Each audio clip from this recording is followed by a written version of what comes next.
My name is Danish, and I'm going to be talking about my thesis, which is titled Detection and Explanation of Shifts in the Climatic Controls on Norwegian Glaciers. I have employed an empirical statistical approach in this project. I'd like to thank my supervisor, Dr. Sebastian, for guiding me throughout the process and being constant support. Right, let's get into it with some introduction. So to give you some background, Norway has the largest share of ice-covered land in mainland Europe, and the glaciers here occupy about 0.9% of area. The interesting thing is the 40 largest glaciers in Norway alone occupy around 65% of this area. In the latest inventories conducted by the Norwegian Energy Directorate, 2,534 glaciers have been identified, which puts the coverage proportionately higher than rest of Europe as well. What makes glaciers super important is their economic potential, not just for tourism, but also as they play an important role in Norway's energy security. In the month of April this year, hydroelectric power dominated its share in the energy budget by 92%. Now, I'll give you some information about the impacts of glacier mass loss and why we should study glacial changes. They contribute to sea level rise. Glaciers in Scandinavia alone contributed to 0.47 meters water equivalent up by 2016. They have severe consequences for river runoff, water temperature, and sediment transport regimes.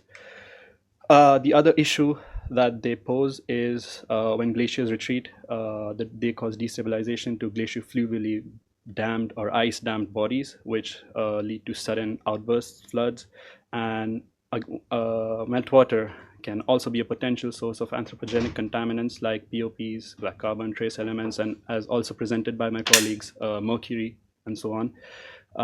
As you can see in this, does it work? Yeah. So this is just a picture. This is a sketch by Professor Mori, and the satellite images which show the drastic decrease in the glacial extent between 1999 and 2014. As you can see, the yellow arrow, the red arrow pointed to the terminus of this glacier, and it has retreated since drastically. Now moving over to some historical context, glaciers in not just Norway but Scandinavia alone have undergone various cycles of retreat and advancement. They have disappeared completely, come back up again, and most of the glaciers in Scandinavia reached their new glacial extents during the 18th and 19th century, although at different times in this event known as the Little Ice Age. And since 2000s, so they reached they had a positive phase of gain during the 1990s, and since then 2000s they have been displaying remarkable retreats of more than 100 meters per annum, and this change has been reported and observed by several researchers studying these glaciers, and it has been termed as the most negative mass balance on record. So it's interesting what's interesting to see is that is this change that's been observed since the 2000s, is it just another point in its cyclicity, or is it a shift towards a more permanent state, which is also known as a tipping point? So that brings me to my central hypothesis of my project, which is there a regime shift in the climatic controls of Norwegian glaciers in the year 2000? This is a stacked area plot showing the response of Norwegian glaciers. You can see distinct phases of advancement in the 1970s and 1990s. These are the glaciers I've considered in my study, but following 2000s, you can see that the majority of change has been of retreat. This is a plot of the cumulative annual mass balance with time, of course, and these are the 11 glaciers that I have considered in my study. And at the you can see some glaciers even had gains of up to 17 meters of water equivalent in the periods of the 1990s. But since 2000s, there has been a drastic and steep decline in the mass balance. And this is something that I will investigate with this thesis. So these are my two aims. The first aim directly relates to my hypothesis, which is to detect and explain if there is a regime shift in the glacier climate relationships, and I compare them with two periods pre-2000 and post-2000s. And the second aim is not really related to proving my hypothesis, but it's just an extension of my work, that is to develop an empirical statistical modeling framework for the glacier mass balance. So going over the methodology, these are the 11 glaciers I've considered. Glaciers in Norway in general are divided into two areas. The northern glaciers in the Nordland County, which occur between 66 degrees north and 70 degrees north, and the rest of them are distributed in the southern central Norway. And in my thesis, I've considered 11, and two of them, the northern ones, are Engebrin and Langfjordjokelen, while the remaining 9 are in this inset, as you can see, that they form a cluster in the south. The name of the glaciers in the blue are maritime glaciers, which are closer to the coast, while the names in the black ink is demarcating continental glaciers, which are further inland. The reason I've divided this into these two classifications, it's in line with literature, but more importantly, it dictates how I handle the methodology. Northern glaciers have been correlated better and respond better to the Atlantic oscillation. Meanwhile, the glaciers in the southern central complex correlate better with North Atlantic oscillation. I will speak about that in a minute. So on the left, you have a topographical map of Norway, and on the right, I have overlaid it with the monthly mean to meter air temperature. So as you can see on the plot on the left, you have most of the glaciers that are located in a higher elevation area in Norway. And if you compare that with the plot on the right, you can see that the glaciers in the higher topographical area have a lower monthly mean 2 meter air temperature. And the ones while on the coast, including the northern glaciers, have experience a more warmer and milder climate and have a higher mean temperature. Now, if I compare the same with the precipitation plot, you can see a hotspot of high rainfall along the coast pretty much. This is a big hotspot, and then you have some little ones here, which are around 4 or between 4 and 5 millimeters per year on average. So it's interesting to see a west to east gradient in both temperature patterns as well as precipitation. So that's the reason I divided my glaciers considered into maritime and continental. The maritime glaciers are more intricately linked with the North Atlantic oscillation due to Norway's unique topography and extremely long coastline on the western edge of the Scandinavian peninsula. In general, Norway's climate is intricately linked with the North Atlantic climate system, which includes the westerlies, which bring in picks up moisture over the Atlantic and leads to orographic rainfall. That is the reason for the hotspots observed in this plot. Now, before I dive into my project, I wanted to clarify what I mean by the word regime. In some literature, the word regime is referred to as the covariance between the 4 components, that is the mass balance, mass turnover, which are related to the volume change, and equilibrium line altitude and accumulation area ratio. But in my thesis, I solely focus on the mass balance component, and I use the word regime to reflect the state or the behavior of the glaciers in response to climatic forcing.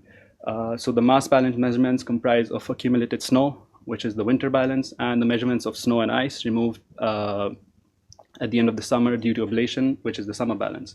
The net balance is given to us by adding up both the components, and generally summer balance tends to be negative and winter balance tends to be positive. And if that's the case, the net balance is more than 0, which leads us to a phase of advancement.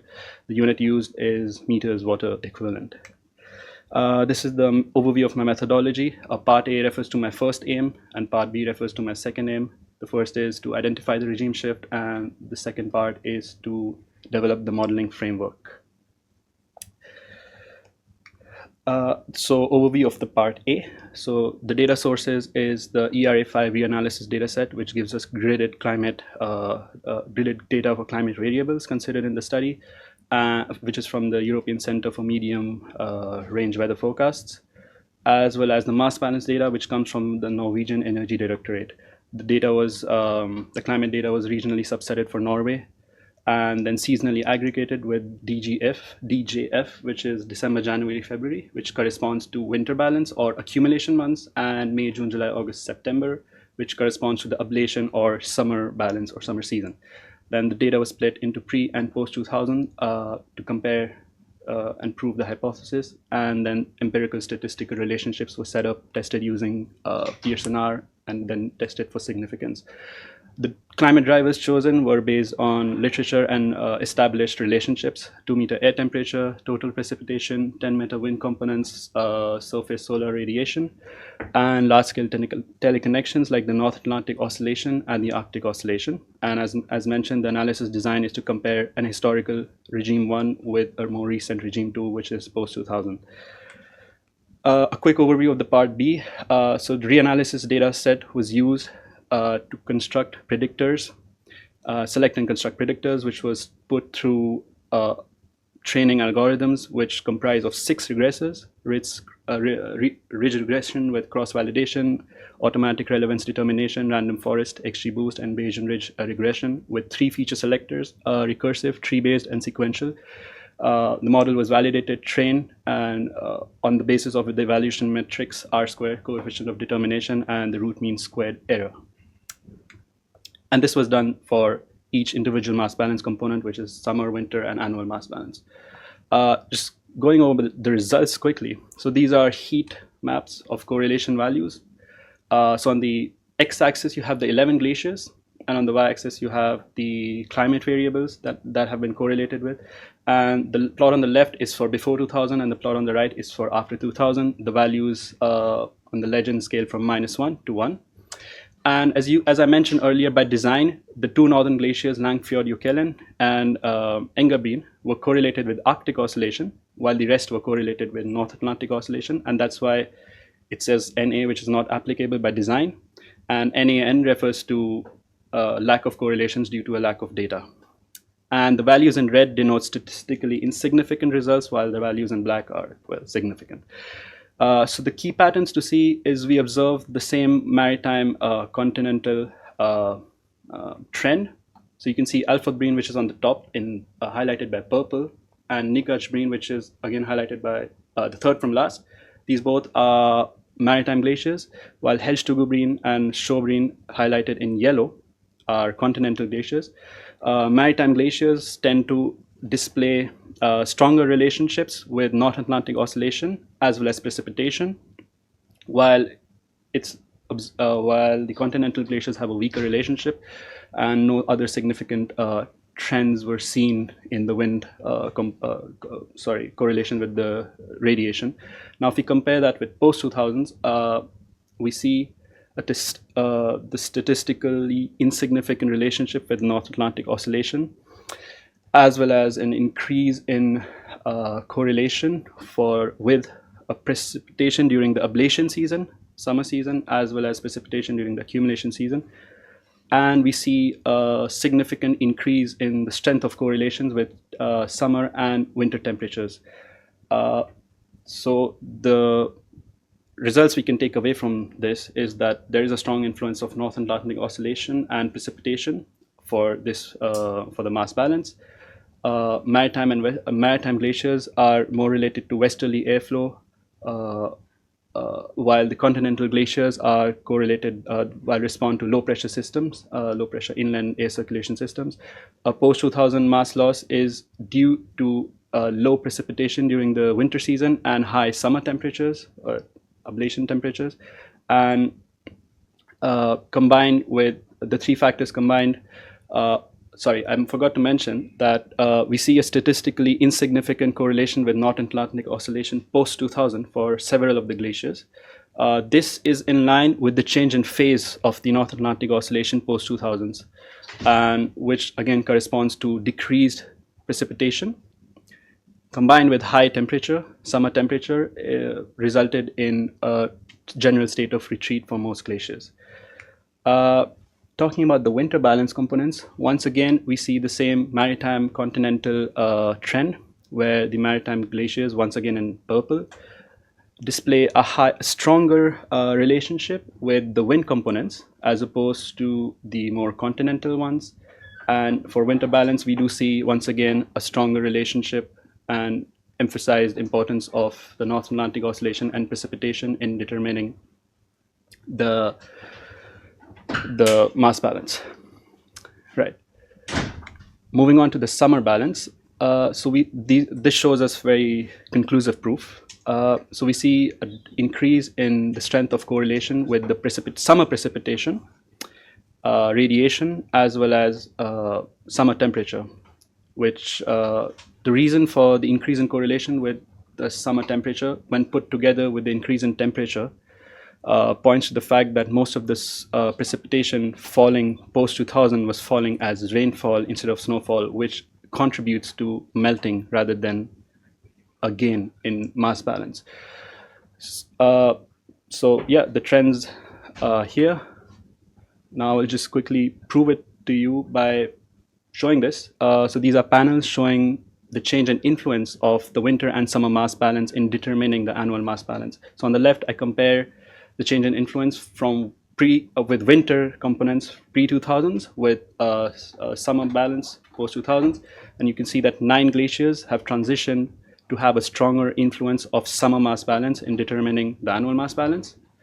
And if we see the panel on the right, which compares the winter and summer mass balance to annual mass balance for both 2000s, we can see that 7 glaciers retain a strong influence of summer mass balance, and they have transitioned to that, as opposed to 4 glaciers that still have a stronger influence of winter balance.